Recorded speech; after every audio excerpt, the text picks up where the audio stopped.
work. That'll work. Welcome again. Thank you for coming. I hope you enjoyed that wonderful Sunday afternoon musical performance. Hard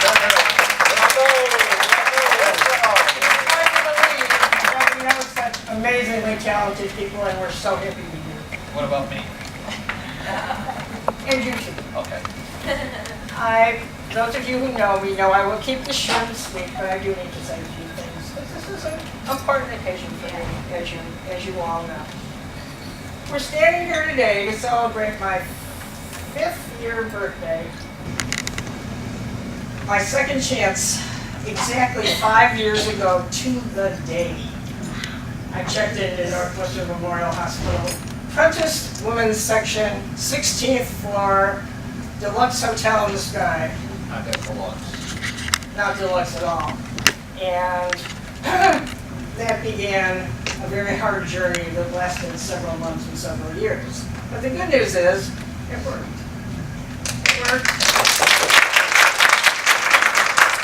worked because I got this at a really good time. 25, 30 years ago, the doctors and scientists were all figuring out how to treat these blood cancers. And they got to the point where they started experimenting on human beings. Lucky I wasn't one of them. And they got it down pretty well, I gotta tell you. They really did.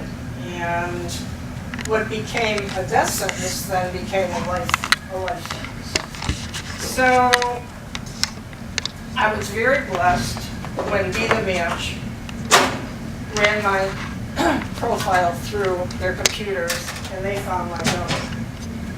My donor, those of you who aren't or are not aware of how this whole process works, I'm not going to go into detail. Your doctor should know, and that's good enough for that.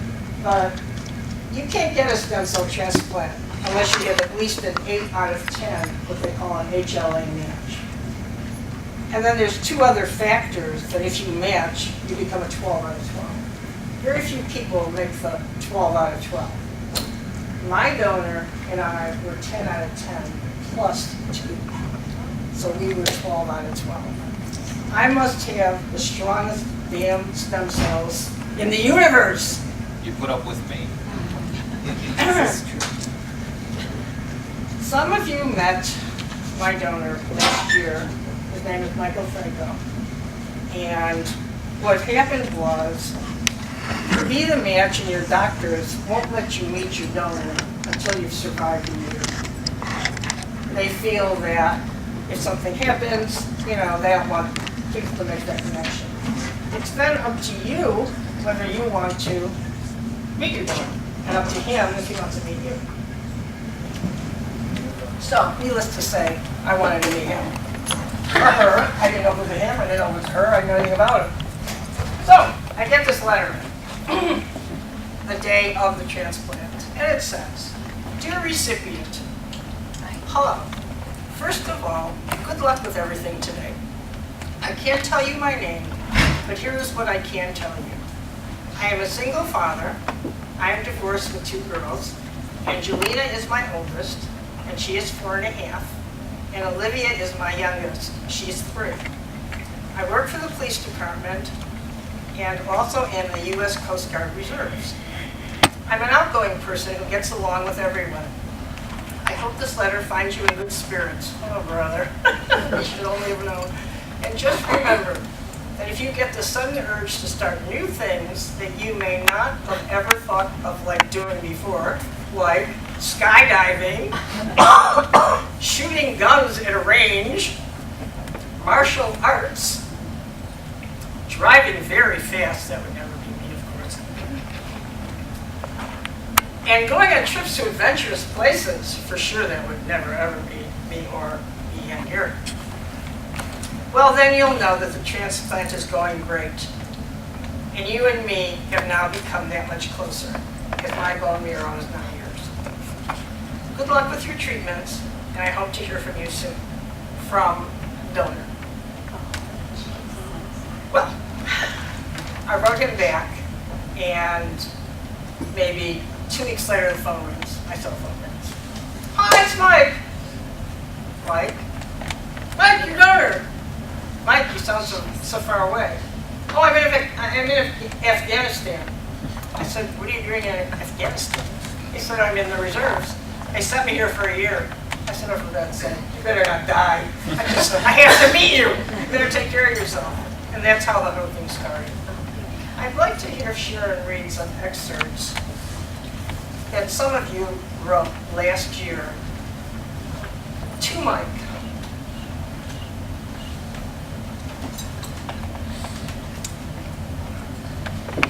Dearest Mike, I wish I could be there in person to thank you for the incredible gift you have given to my incredible friend and thereby to me. Every day I am grateful to you for extending Joyce's life so that she has to put up with me for that much longer. You are a true angel, and I wish for you a life filled with joy and health. Thank you again and again, Cecilia.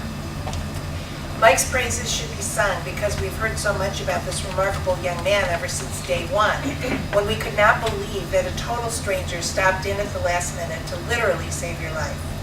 This was no easy task either. It was not like donating a pint of blood. It makes me wonder what made Mike so different from millions of other young men who would not have dreamed of volunteering for such a hard journey. We, however, are also very grateful to Mike, or we would not have Joyce with us today. But for now, I just want to say that when you do a great mitzvah, a very good deed for someone else, my grandmother told me that you are guaranteed a good seat in heaven, front row center. No rush, though. Have a long and happy life, Mike. Talk to you another time, I know. Barbara and Ernie. A true hero is one who commits a selfless act, knowing that the benefit will be for someone else rather than himself. Mike's decision to come forward with no thought of personal gain not only gave my beautiful dear friend Joyce a second chance, but it stands as an inspiration to everyone. Each person can make a difference, and there are truly angels who walk among us in life. Mike, you are our angel, and we hope that your life will be blessed. Sharon. Did I write that? I mean, I'm reading this and thinking, wait, what did I write? Okay. Fortunately, she had you, Mike, as a donor. And because of you, she's here with us today. Joyce and I have been able to be part of each other's lives again. We support each other through thick and thin, and we still laugh and have fun just like we used to in college. Thank you for your courage, your generosity, and giving us all a special gift. You are a wonderful and caring man and a fantastic role model. Andy. What he has done for Joyce, someone he had never seen or knew, goes far beyond the bounds of generosity. He has not created a life, but he has certainly saved one. His breed, unfortunately, is a distinct rarity. To him and others like him, we all owe a debt of enormous gratitude, which can never be repaid. This is truly a man who literally has given up himself without a moment's thought or reconsideration. Hopefully, he's an inspiration to others. For Joyce, his initials, MF, speaks volumes. My friend, Aileen and Larry. From Joyce. It's not for me, it's from Gary. Oh, okay.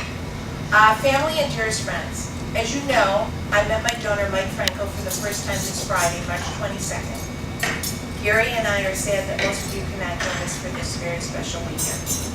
I was wondering if you'd like to send me a few words. Oh, okay, I must have to read this. Okay. I gave you the wrong sheet for Gave you this. the wrong sheet. Okay. Sorry. That's okay. Mike, thank you from the bottom of my heart for bringing Joyce back to me. The world is a better place with people like you in it. You are a great man. We need more people like you. Thank you from my heart. I wish you the best of everything and good health in the future. Love, Gary.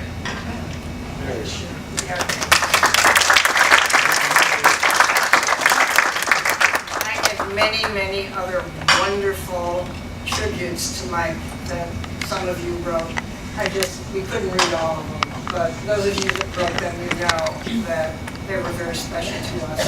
And he did receive them. I gave him everything that everybody wrote. So it was a very special night. The ones that were there, you guys, and my family, unfortunately, that's not here now, that is in Florida, they were there. And he's just amazing. He's an amazing kid. He walked off the plane, and he's wearing shorts, and he's got tattoos from here all the way down both arms, both legs. He's bald. He's young. He's a little, like a rugby player. You know, he walks out like, oh, hi, how are you? How's it going? I had a photographer there from the Sun Sentinel. This was at the airport. We had a TV crew, from one of the news channels. You know me with my PR background. It was in Florida. Yeah, it's in there. Oh, well, okay, it was in Florida. And the reason why I did it wasn't because of me, and it wasn't because of him. It was so that we could get the word out that it doesn't take much to sign up to be a match, to be a donor. And you really have the power within you to save somebody's life. So it worked out really well. We got a ton of press, a ton of coverage. And, you know, he's just an amazing human being. He really is. He's a character. So he and I play words with friends. We chat every now and then. I met his parents. They're great. You know, they say the apple doesn't fall far from the tree. His mother's amazing. His father. They have 2 sons. They both give back. That's what they do. You know, and I just think that's very, very special. Okay, I know everybody's hungry, so a couple more things to say and we're going to eat.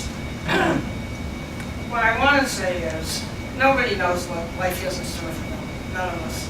And it changes from day to day. We all have challenges in our lives. You can't control what happens to you. But you can control how you react, how you face the challenges that can make a difference in your life. I said after my diagnosis in January of 2009 that this blood cancer would kill me. And it didn't. And when the doctor said I had a 30% chance to survive, I said, and here I am. So it's amazing the power of your mind and what you can do in situations that you think you have no control. I'm here because of the incredible support from my husband, family, and friends. Everybody here today, each and every one of you, has played an important part in my continuing recovery. That's why every year, to date, I have had STEM celebration. And this year it's even more special because Gary and I celebrate our 5-year wedding anniversary. Those of you who were at our wedding in February, Shotgun wedding, was not a joyous occasion for us, obviously. But honestly, our ceremony that we just did was lots of fun. And I'm glad you all got to take part in that. That really was a fun thing for us to do. But I have to say that Gary has been at my side from diagnosis through treatment. He's gone to every single doctor's visit, every 2 weeks for 2 years. 2 years. The first 2 years. Oh, thanks. Gotta look up the other 3. And my nurse, my cook, I was getting a little tired of spaghetti, but it's okay. I don't know how to cook. I know. But you do good takeout. Oh, real good. Chauffeur, cheerleader, husband, and best friend. This poor guy had to learn how to irrigate 3 PICC lines that were hanging out of my arm twice a day. And if you didn't do it right, Dead. blood clot. How'd that work? Doctor. When you do it wrong, you can. Great. You didn't get Pulmonary enough hemorrhage. insurance. Okay. So, we couldn't have gotten through this journey without you. A special thank you to my dear friend Patty, who flew here from Florida to be with us today. And I honor all the cancer survivors in this room. I'm not going to call out who you are because my husband says that's not cool. I, of course, would do that because I You're think not it's cool. something to be very proud of. I think it's very proud when you reach a 5-year celebration, or a 15-year celebration, or a 35-year celebration. I think that's wonderful, but we're not telling anybody who that is. That was not cool. I do like that. As my beloved father always said, when life throws you lemons, make lemonade.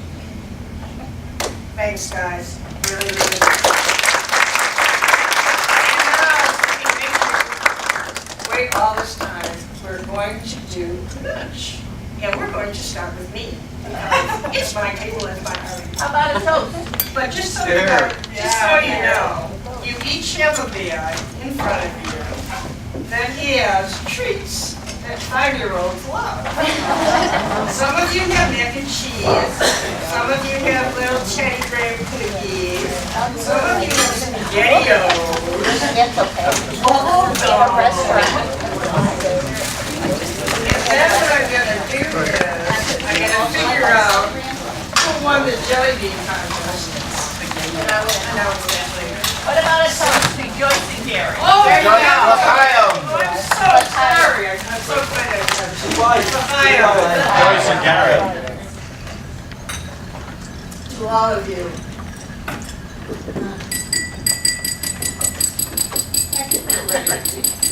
We have Almost a kiss. Yay!